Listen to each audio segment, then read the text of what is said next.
할렐루야. 3월 22일 금요일 새벽 기도를 시작하겠습니다. 사도신경으로 우리의 신앙을 고백합니다. 나는 전능하신 아버지 하나님 천지의 창조주를 믿습니다. 나는 그의 유일하신 아들 우리 주 예수 그리스도를 믿습니다. 그는 성령으로 잉태되어 동정녀 마리아에게서 나시고 본디오 빌라도에게 고난을 받아 십자가에 못 박혀 죽으시고 장사된 지 사흘 만에 죽은 자 가운데서 다시 살아나셨으며 하늘에 오르시어 전능하신 아버지 하나님 우편에 앉아 계시다가 거기로부터 살아있는 자와 죽은 자를 심판하러 오십니다. 나는 성령을 믿으며 거룩한 공교회와 성도의 교제와 죄를 용서받는 것과 몸의 부활과 영생을 믿습니다. 아멘. 찬송가 300장 찬양하시겠습니다. 찬송가 300장 찬양하시겠습니다. 내 마음이 낙심되며 근심에 눌릴 때 주께서 내게 오사 위로해 주시네. 가는 길 캄캄하고 괴로움 많으나 주께서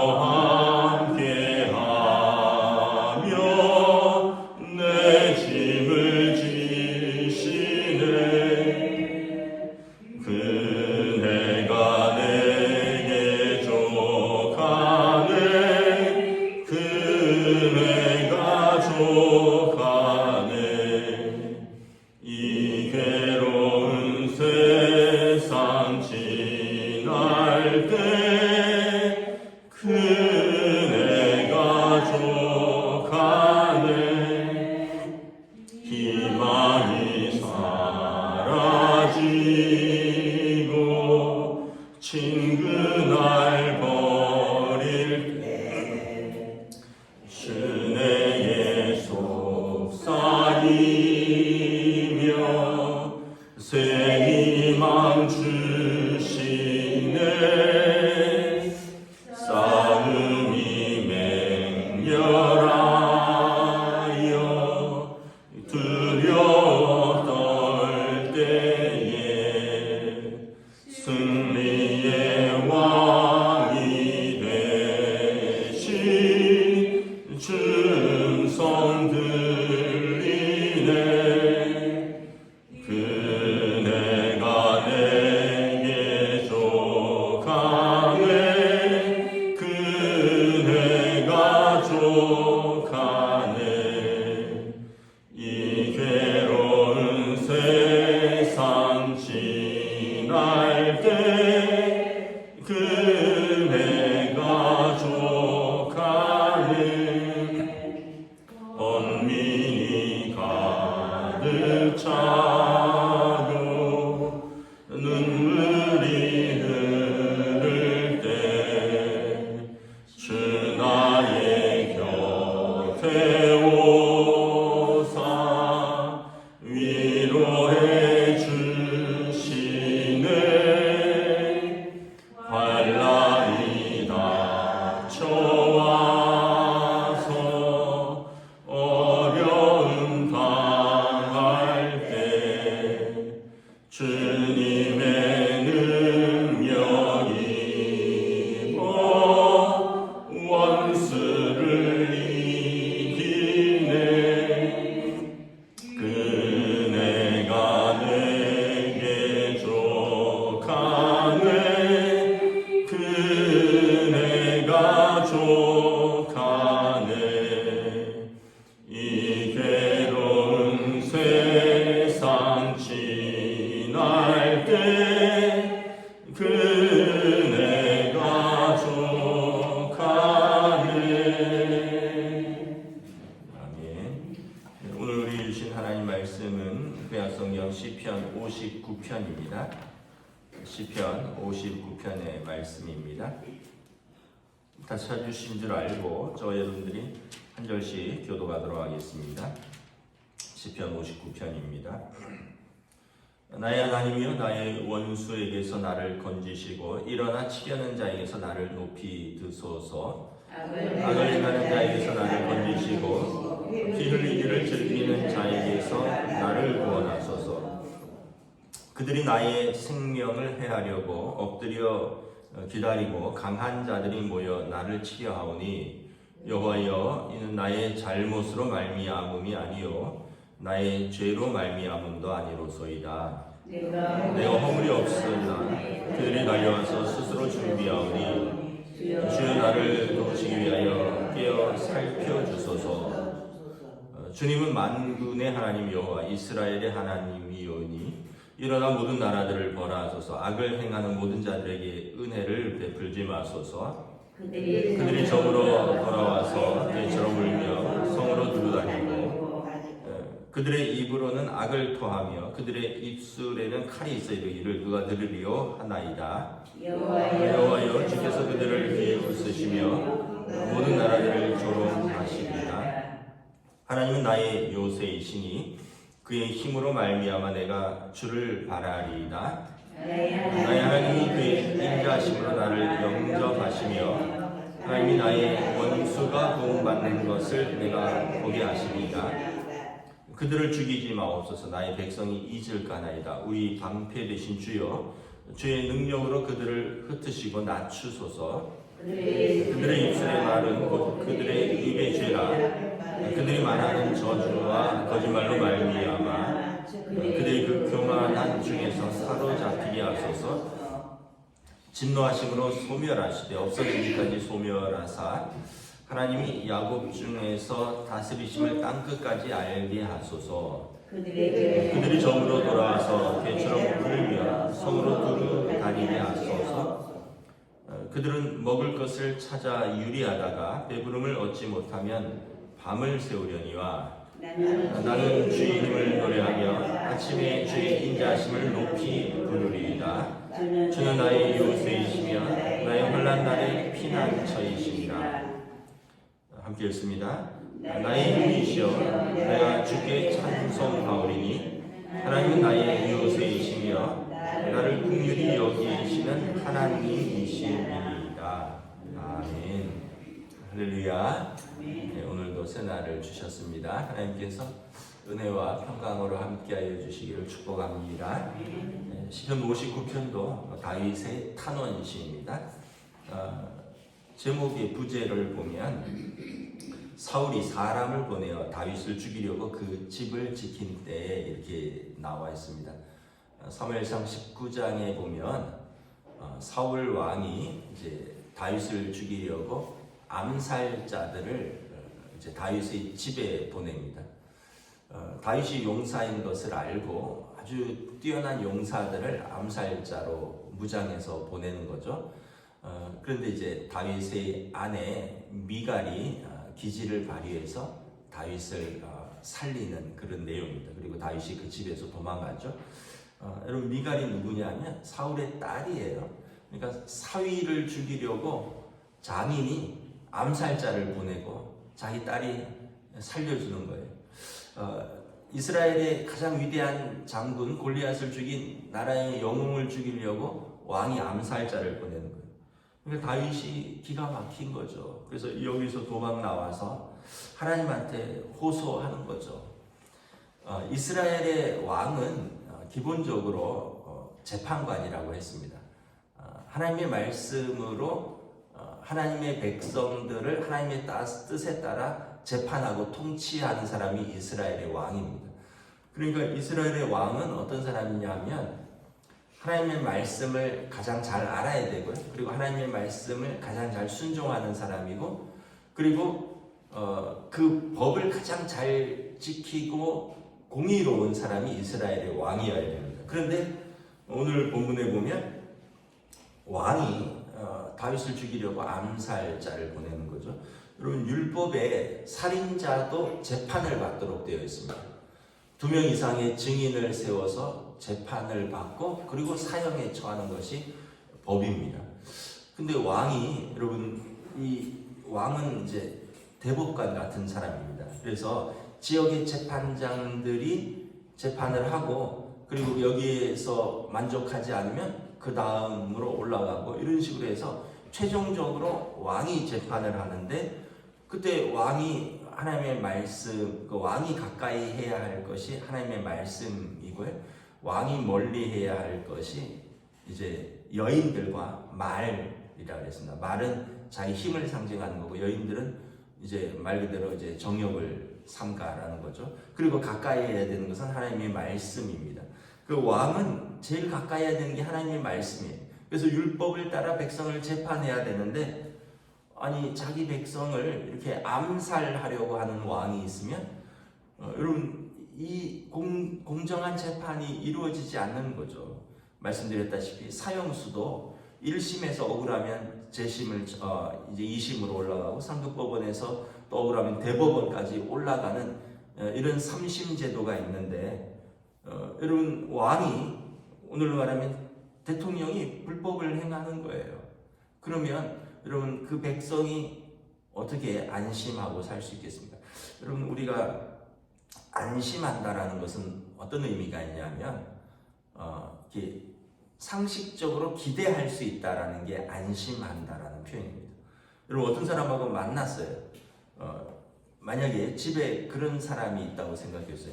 아빠나 엄마나 또는 아이들이 이 어떤 대화가 이렇게 진행되면 뭐 이렇게 감정이 올라갈 수도 있어요. 그런데 그 과정을 거치지 않고 갑자기 바로 화를 낸다거나, 뭐 회사에서 뭐 사장님이나 직원이 갑자기 바로 화를 내면서 너 그만두라 그러든가 아니면 너 그만둔다 그러거나 이러면, 여러분 이게 상식적으로 예측이 안 되니까 당황스러운 거죠. 여러분 왕이 그렇다면 그 나라가 얼마나 안정되지 못하겠습니까?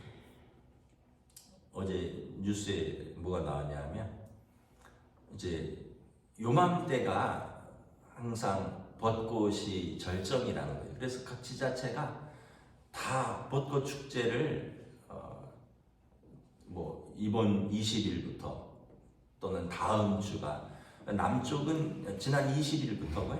그리고 뭐 여의도도 다음 주가 벚꽃 절정이래요. 그래서 항상 우리는 고난 주간에 이 벚꽃이 절정이 돼서 어디 뭐 벚꽃 구경 놀러 가기도 뭐하고 그랬다 그랬는데, 문제는 지금 날씨가 추워서 뭐 비도 자주 오고 그래서 햇빛을 잘 못 받아서 벚꽃이 꽃망울만 맺히고 피지를 못했대요.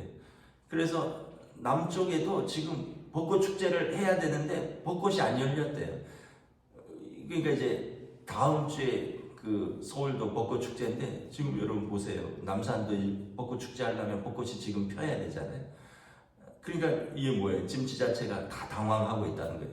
그렇다고 거기를 다 바꿀 수도 없는 노릇이고 거기에 맞춰서 다 진행했고 뭐 계약한 것들도 있는데, 그래서 지금 굉장히 당황한다는 거죠. 그러니까 어떻게 보면 그것도 하나죠. 우리가 예상한 대로 이렇게 진행되지 않으면 당황하는 거예요. 여러분 하물며 국정을, 나라를 다스리는 왕이 이렇게 불법을 행한다는 거죠. 이게 암살자를 보내고 그리고 공정한 재판도 취하지 않고, 그러면 이제 누가 왕을 신뢰하겠습니까? 누가 왕을 믿고 재판을 맡기겠습니까?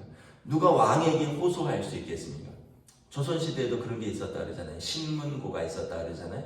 그래서 지방의 어떤 관리들이 자기 억울함을 해소해 주지 않으면 누구도 와서 그 중앙정부에 있는 신문고를 울리면 왕이 그 북소리를 들으면 그것을 해소해라. 그것을 내가 직접 들어주겠다. 조선시대에도 그런 신문고가 있었는데, 심지어 하나님의 법으로 하나님의 백성들을 다스리는 사울왕은 이렇게 불법을 행하고 재판장이 공의를 지키지 않는다는 거예요. 그래서 다윗이 할 수 있는 것은 뭐냐 하면 더 높은 곳에 호소하겠다는 거예요. 왕보다 더 높은 곳, 만왕의 왕이신 하나님, 최종 재판관이신 하나님께 내 억울함을 호소하겠다는 거예요. 그래서 1절에 보면 나의 하나님이여 나의 원수에게서 나를 건지시고 일어나 나를 치려는 자에게서 나를 높이 드소서. 악을 행하는 자에게서 나를 건지시고 피 흘리기를 즐기는 자에게서 나를 구원하소서. 나의 원수 악을 행하는 자 나의 피를 흘리기 즐기는 사람은 사울 왕을 말하는 것입니다. 그러니까 다윗 왕은 굉장히 논리적이고 굉장히 감정적인 사람이에요. 논리적이라는 것은 뭐냐면 하나님 앞에 조목조목 호소하는 거예요. 하나님이 최종 재판장이잖아요. 하나님 앞에 조목조목 자신을 변호하며 그 사울 왕의 그 죄를 고발하는 겁니다. 그는 악을 행하는 자, 행악자입니다. 그는 이유 없이 피 흘리기를 즐기는 사람입니다. 3절에 보면 그들이 나의 생명을 해하려고 엎드리고 기다리고 강한 자들이 모여 나를 치려고 합니다. 암살자들을 집에 몰래 보냈다고 했잖아요. 그러니까 나를 치려고 나의 생명을 해하려고 이렇게 몰래 나를 보낸 사람들이 있다는 거예요. 그런데 3절에 나의 잘못이 아닙니다. 나의 죄도 아닙니다. 나는 허물이 없습니다. 그들이 달려와서 준비하면서 나를 취하려고 하는데 하나님 나는 죄도 없고 허물도 없습니다. 하나님 판단하여 주시옵소서 말을 하는 거죠. 4절에 보면 주여 나를 도우시고 깨어서 자세히 살펴주시옵소서. 앞뒤 좌우를 자세히 살펴달라는 거예요. 하나님께서.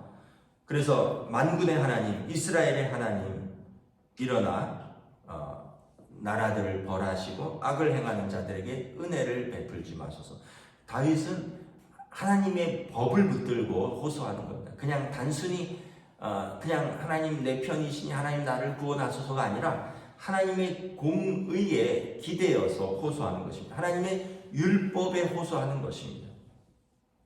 6절에 그들이 점으로 돌아와서 개처럼 물며 섬으로 두루다니고 그들의 입으로는 악을 토하며 그들의 입술에는 칼이 있어 이르기를 누가 들으리요 하나이다. 그러니까 그들은 입술에 거짓이 있고 그리고 그들은 그 칼날 같은 입술을 가졌다는 거예요. 여러분 십계명의 그 제8계명에 거짓 증언하지 마라, 9계명에 거짓 증언하지 마라 이런 계명이죠. 이 얘기는 뭐냐면 법정에서를 말하는 것입니다.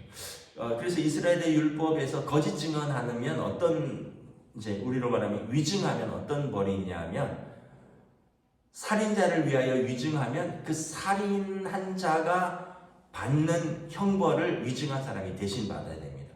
도둑질한 자가 위증하면 도둑질한 자가 배상해야 할 것을 위증한 자가 배상해야 됩니다. 눈은 눈으로, 이는 이로. 그래서 남에게 상해를 가한 자가 그 같은 상해의 벌을 받아야 되는데 그를 위하여 잘못 위증하면 그가 그 상해의 벌을 받아야 됩니다. 그러니까 이스라엘에서 위증은 있을 수가 없는 거예요. 왜냐하면 생명을 걸어야 되고 자기 몸을 걸어야 되고 자기 재산을 걸고 해야 되는 것입니다. 근데 그렇기 때문에 여러분 그 십계명에 거짓 증언하지 말라는 것은 그 재판에서의 거짓 증언을 말하는 것입니다. 그런데 사울 왕과 사울 왕의 부하들은 하나님의 법정에서 저들의 입술의 거짓말을 그들의 악을 토한 것들 그들의 입술에 그 칼날로 속이고 죽이려고 했던 그들의 12절에 보면 그들의 입술의 말은 그들의 죄라 저주와 거짓말로 가득한 그들의 입술을 하나님 판단하여 주시옵소서. 그 이스라엘 사람들이 갖고 있는 두 가지 이제 어떤 개념이 있어요. 두 가지 개념이 뭐냐하면 첫째는 모든 사람이 하나님 앞에 서서 자기 입으로 자기가 했던 말들, 자기가 했던 행동을 다 그대로 고백할 때가 온다. 이게 여러분 이스라엘 사람들이 갖고 있는 어떤 메시아 시대의 하나님 앞에서의 그 공의입니다. 여러분 얼마나 두렵습니까? 하나님 앞에서 내 입으로 내가 했던 말들을 그대로 토해내야 된다는 거예요. 여러분 거룩하신 하나님 앞에 서서 내가 했던 말 다 토해내 보세요. 얼마나 우리가 부끄럽습니까? 사람 앞에서도 우리가 모르게 했던 말들을 그대로 들려준다면 녹취록 같은 거 보세요. 얼마나 부끄럽습니까? 그런데 하나님 앞에서 그 거룩하시고 공의로우신 하나님 앞에서 내가 했던 말을 내 입으로 그대로 자백한다고 해보세요. 얼마나 부끄럽습니까? 그래서 이스라엘은 하나님의 공의로움을 생각하면서 살라는 것이고, 두 번째는 뭐냐면 그들의 재물을 하늘에 쌓는다. 그래서 우리가 그 고아와 과부와 나그네들 그리고 약한 자들을 내가 땅에서 도우면 이건 없어지고 소멸하는 것이 아니라 하늘에 그대로 저금된다라는 그런 개념이 있어요. 그래서 예수님께서도 너희 재물을 하늘에 쌓으라, 이런, 거기는 도둑도 없고 녹도 슬지 않는 곳이다. 그래서 그들에게는 그 하나님 나라에 대한 그 공의로움이 있습니다. 내가 땅에서 잘못 행한 것은 하나님 앞에 가서 그대로 다 내가 판단받을 것이요, 내가 땅에서 누군가를 도운 것은 그대로 하나님 앞에 쌓여서 그것으로 보상받을 것이다. 그러니까 다윗도 그 공의로우신 하나님 앞에서 호소하는 것입니다. 그래서 19절에 하나님은 나의 요새이시여 내가 하나님을 내가 바라보나이다. 하나님을 판단하여 주시옵소서.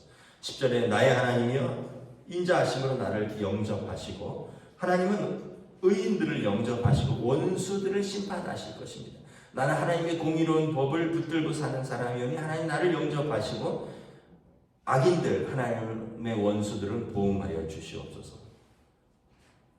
그리고 11절에 그들을 심판하시되 단번에 하는 것이 아니라 모든 백성이 보고 기억할 수 있도록 하나님께서 그들에게 천천히 갚아 주시옵소서. 그러면서 이제 그 조금씩 하나님의 공의가 실현되기를 기다리는 것입니다. 실제로 여러분, 사울 왕이 40년을 통치를 했습니다. 그리고 다윗 왕도 40년을 통치를 했는데, 사울 왕이 사실은 20년 정도는 통치를 잘했습니다. 그러다가 후반부에는 이제 불순종과 교만으로, 그리고 이제 점점 광기로 미쳐가는 건데, 사울 왕에게 기회가 있었어요. 기회가 주어졌을 때 하나님이 그를 단번에 패하시지 않았습니다. 그에게 기회를 줬어요. 그런데 계속해서 나빠지는 겁니다. 다윗 왕은 굉장히 나쁜 환경이 있었어요. 근데 계속해서 좋아지는 겁니다. 여러분, 우리가 환경을 탓할 필요가 없어요. 뭐 환경에 영향을 받지만 사울 왕은 가장 좋은 왕으로서 가장 좋은 환경에서 계속 조금씩 계속 나빠집니다. 다윗 왕은 도망자, 쫓기는 자, 가장 어려운 환경에서 계속해서 조금씩 더 좋아집니다. 결국 자기 선택이에요. 나는 이래서 나빠졌어. 나는 뭐 물론 다 영향을 받습니다. 일정 부분 맞아요. 나는 부모를 잘못 만나서, 나는 시대를 잘못 만나서 어느 부분 맞는데, 그럼에도 불구하고 더 좋아지는 사람이 있고요. 여러분, 이렇게 뉴스 같은 데 보세요.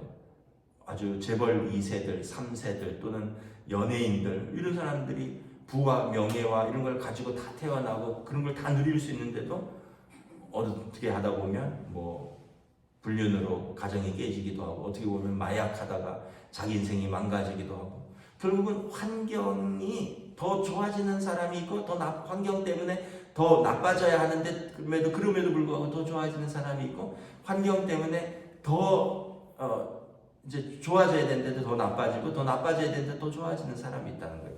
결국은 우리가 하나님을 붙들고 살아가느냐, 이게 더 중요한 것이죠. 그래서 다윗 왕은 점점 더 이렇게 좋아집니다. 다윗 왕은 점점 더 도와지고, 사울 왕은 점점 더 나빠지고, 그리고 이스라엘의 마음속에, 사람들의 마음속에 하나님께서 사울을 버리셨다. 그리고 하나님께서 다윗을 세우신다라는 것들이 점점 오랜 세월 시간에 조금씩 이렇게 마음이 옮겨가는 것입니다. 왜냐하면 그들의 작은 선택들, 그들의 하나님 앞에서 살아온 시간들을 사람들이 다 보고 있는 것입니다. 그리고 이것이 다 쌓여지는 것입니다. 16절에 이제 악인들은 어떻습니까? 14절, 15절에 그들은 성으로 두루 찾아다니며 마치 배고픈 개처럼 물어뜯을 것을 찾으면서 밤을 새우지만, 의인은 어떻게 합니까? 주의 힘을 노래하며 주의 인자하심을 부르짖습니다. 하나님은 나의 요새시며 나의 환난 날의 피난처이시며 하나님은 나의 힘이시요 나의 찬송이시요 나의 요새이시며 나를 긍휼히 여기시는 하나님이십니다. 악인과 의인의 삶이 정확하게 드러나죠. 그들은 하나님 앞에서 살아간다는 생각을 하지 않아요. 그러니까 밤새 개처럼 두루다니며 물어뜯을 자들을 찾고요. 의인은 밤새 하나님을 피하며 하나님을 찬송하는 삶입니다. 그래서 다윗에게는 이 믿음이 분명히 있습니다. 하나님은 공의로우신 재판장이시고 하나님은 의인을 반드시 하나님의 법정에서 의롭다고 인정하실 것이고 악인을 하나님의 법정에서 반드시 심판하실 것이다. 그렇기 때문에 나는 두렵지 않다. 하나님께 피할 것이다. 이 믿음이 있는 것이죠. 여러분 우리도 이러한 믿음으로 사시기를 축복합니다. 네, 그러면 우리도 다윗을 흉내낼 수 있습니다. 다윗처럼 살기는 쉽지는 않지만 흉내는 낼 수 있어요. 다윗 왕이 이때 이랬지, 나도 그렇게 하리라. 그때 절망스러운 상황에서 기도했지. 그리고 이때 자기 힘으로 악을 행한 것이 아니라 선으로 악을 이겼지. 우리도 따라 할 수 있는 거예요. 그러면서 우리도 공의로우신 하나님을 믿고 나아가는 것입니다. 저 여러분들의 삶에서 이 하나님이 살아계시고 역사하심을 믿고 살아가는 믿음의 사람들이 되시기를 주님의 이름으로 축복합니다. 기도하겠습니다. 하나님의 은혜를 감사합니다. 오늘도 주신 말씀 속에서 참으로 다윗은 자기 집까지 암살자를 보내어 사랑하는 사위를 그리고 또 왕을 누구보다 사랑했던 충성스러운 신하였던 다윗을 죽이려는 사울 왕의 계획을 알고 도피하며 너무 마음 아파하고 슬퍼하며 이스라엘의 왕에게도 호소할 수 없는 현실 속에서 그는 만왕의 왕이신 그리고 모든 것의 최종 재판장이신 공의로우신 하나님께 호소합니다. 자신의 억울함 그리고 그들의 악함 자신의 허물 없음 무죄함을 하나님께 호소하고 그들의 참으로 하나님을 무시하고 법을 무시하고 약한 자를 생명을 두루 찾는 그들의 행악을 하나님께 호소하며 하나님께서 친히 판단해 주시기를 간구합니다. 그리고 하나님은 살아계시고 하나님은 공의의 하나님이실진데 반드시 의인을 구하시고 상 주시며 악인을 벌하시고 심판하실 것을 믿고 다윗은 그 하나님을 신뢰하며 오늘도 절망적인 현실 속에서 유리방황하지만 나는 하나님께 피하겠습니다. 하나님 나를 건지소서 고백하며 노래하는 다윗을 바라봅니다. 오늘 우리들의 삶도 우리가 때로는 상황이 어려울 수 있고 때로는 억울할 수도 있고 때로는 우리가 극심한 시험과 환난 속에서 우리가 사람들이 등을 돌릴 수 있다 할지라도 우리는 믿음으로 하나님을 바라보겠습니다. 왜냐하면 하나님은 공의로우신 하나님이시고 자기를 찾는 자들에게 반드시 상 주시는 의로운 하나님이심을 믿기 때문입니다. 이 믿음으로 오늘도 살아가오니 성령님 저희들을 붙들어 주시옵소서. 감사를 드리오며 우리 주 예수 그리스도 이름으로 기도드리옵나이다. 아멘. 하늘에 계신 우리 아버지의 이름을 거룩하게 하시며 아버지의 나라가 오게 하시며 아버지의 뜻이 하늘에서와 같이 땅에서도 이루어지게 하소서. 오늘 우리를 일용할 양식을 주시고 우리가 우리에게 잘못한 사람을 용서하여 준 것 같이 우리 죄를 용서하여 주시고 우리를 시험에 빠지지 않게 하시고 악에서 구하소서. 나라와 권능과 영광이 영원히 아버지의 것입니다. 아멘.